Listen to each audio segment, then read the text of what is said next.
এই হাহাকার চিৎকার এগুলো দেখার পরে আর এখানে থাকতে পারলাম না, অবশেষে বাসায় চলে আসলাম। চুমুনকে ভালো করে জানাই যে আমাদের এটা মাঠ।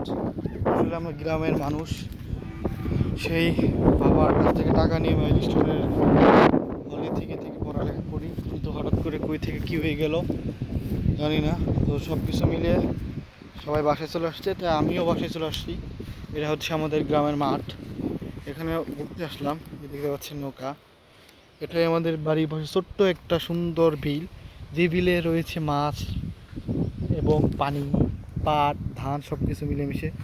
আসলে একটা এখানে সম্ভবত কৃষিকাজ হয়ে থাকে সব সময়, এই জন্য একটু ঘুরতে আসলাম, সবুজের মধ্যে একটু হারিয়ে যাওয়ার জন্য চলে আসলাম। আর ফোনের ক্যামেরা তেমন ভালো না, তো ভিডিও করা শুরু করলাম। আর বাতাসটা কি দেখতে পাচ্ছেন, যে বাতাস, গাছগুলা ওই যে বাতাসে দৌড় খাচ্ছে। মাশাআল্লাহ, আল্লাহর রহমতে আমাদের মাঠে খুবই বাতাস হচ্ছে আজকে, ধানগুলো দেখতে পারেন।